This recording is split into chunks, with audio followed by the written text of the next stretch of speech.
Jangan salah, gue minta Allah aku mau jodohin sama mantan suami gue, dikasih sama Allah tapi plus ujiannya gitu. Tuntutlah dia jika kamu bisa menyadarkan dia surga bagi keluargamu. Allah menakdirkannya untuk ngegerakin hatinya ngekat pernikahan, ya udah gitu. Jadi ya udahlah. Next, bersyukur aku ketemu yang mau menerimaku setelah aku cerita di awal. Semoga nanti aku mampu jadi suami yang baik. Nah ini kita dari perspektif seorang gay-nya nih Teh. Gitu. Ada tanggapan mungkin? Untuk Tanggapan aku 3 kata, amin ya Allah. Amin ya Allah. Terus seterusnya semoga kamu istiqomah menjadi fokus ke niat pernikahan, terus juga fokus juga sebagai diri kamu sebagai seorang lelaki seutuhnya dan tidak kembali ke masa kelam itu aja. Aku responnya hanya itu. semangat kakak. Ada yang bilang makanya kalau gay itu harus ambil sikap untuk tidak menikah walau dipaksa gitu. Terus ada yang reply juga nih, emang kalau ambil sikap tegas nggak menikah bisa jamin tidak dikucilkan lingkungan. Serba salah, kawin dikira nyakitin perempuan, giliran nggak kawin dikucilkan. Oke. Gimana tuh Teh responnya? Aku akan typing gini, asik. Aku akan balas gini, menanggapi gini. Kamu menikah berarti mikirin penilaian orang lain. Itu. Balik lagi. Jadi kalau misalnya kamu statementnya kayak gitu, ya berarti kamu masih memikirkan penilaian orang lain. Sedangkan kamu menikah ya untuk dirimu sendiri, juga untuk pasanganmu, dan juga untuk amal kamu nanti gitu. Jadi sebisa mungkin minimalisir penilaian orang lain, karena penilaian orang lain itu nggak akan ada habisnya, gitu. Kalau kamu masih berpikir seperti itu, mendingan memang ya tar dulu deh nikahnya, selesai dulu dengan diri sendiri, balik lagi ke statement yang tadi aku ucapkan, gitu. Oke, next. Jadi selanjutnya, ini menurut aku lucu banget. Apa tuh yang lucu? Jadi gini, harusnya Indonesia itu melegalkan LGBT sehingga tidak ada orang yang munafik. Harusnya para gay itu nikahnya sesama jenis, gak boleh nikahin cewek, kasihan ceweknya.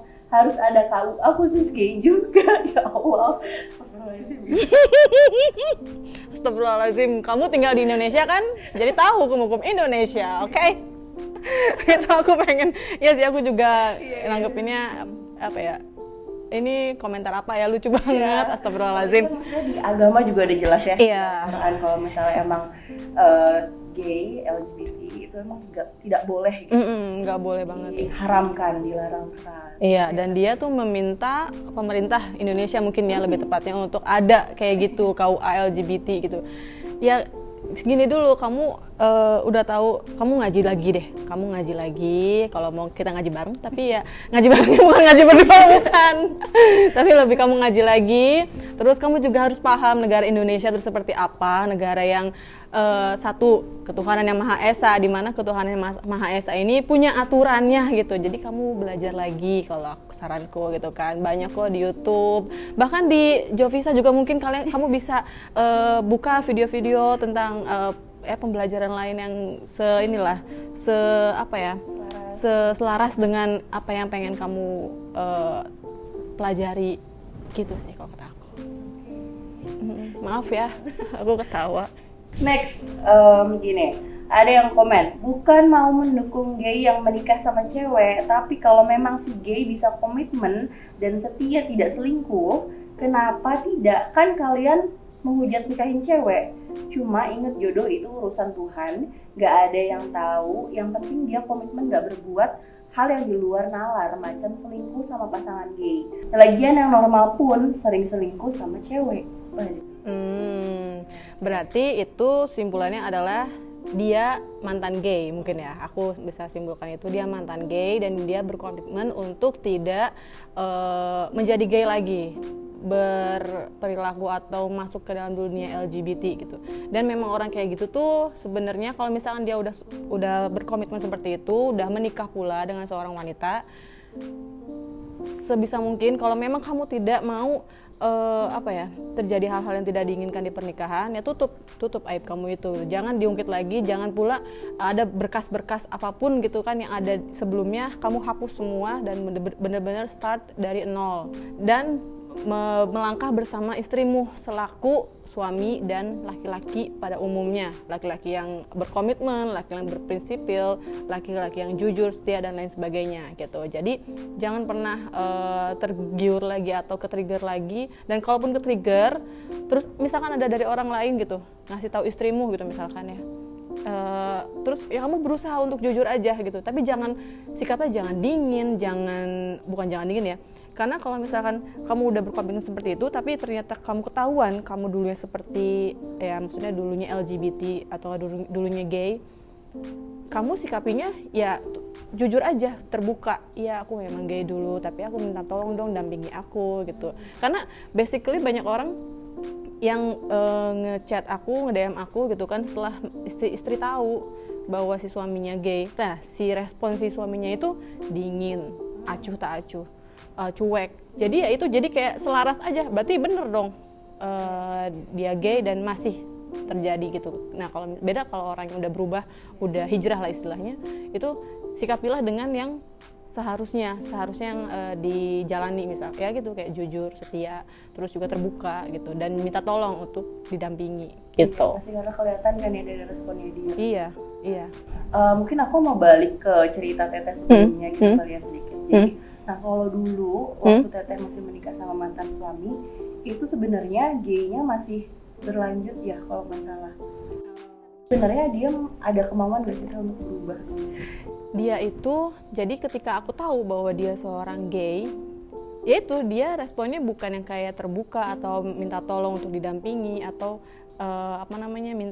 minta maaf dengan tulus lah istilahnya, bukan hanya di kata-kata aja, tapi lebih kepada sikapnya semakin dingin, acuh tak acuh, semakin cuek, semakin kayak menjauh dari aku. Jadi itu kan kayak aku sebagai wanita pada waktu itu yang masih awam terhadap ilmu tentang LGBT kayak gitu, kayak bener dong, berarti dia dulu kayak gitu, kenapa dia nggak minta maaf? Gitu ya. Iya, terus juga kayak nggak ada kemauan untuk ayo dampingi aku ya, bantu aku dong ke psikolog bareng-bareng, atau bantu aku dong untuk tidak membahas itu gitu kan. Dan memang qadarullohnya kedepannya dia melakukan lagi gitu. Jadi ya memang nggak sesuai dengan apa yang dia ucapkan, kayak minta maaf dari mulutnya, enggak gitu. Makanya tolong ya kepada orang-orang laki-laki yang misalkan dulunya punya hal-hal buruk, penyimpangan apapun lah, entah dia selingkuh sama cewek atau cowok atau apapun, dan udah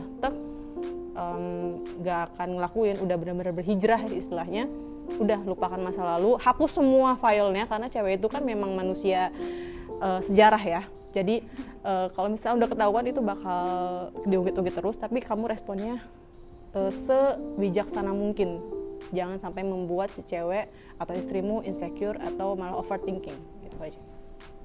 Harus kemauan dari diri kamu sendiri kalau mau berubah itu harus kuat banget. Iya. Ya karena ya udah beristri, udah punya tanggung jawab lebih gitu kan ya, kayak bukan cuma tanggung jawab terhadap diri kamu sendiri. Dan kita juga nggak tahu masa depan kayak gimana kan, entah mau di semua rahasia kelam kamu tuh benar-benar terkubur sampai kamu meninggal, entah kebuka di tengah jalan, kita nggak tahu. Yang penting sekarang kamu imannya terus kuatkan, terus tingkatkan, dan juga kalau ke-trigger pun kamu udah tahu gitu apa yang harus kamu lakukan. Saya ingin bertanya, apa yang harus dilakukan apabila mengetahui suami ada kemungkinan menyimpang? Terima kasih.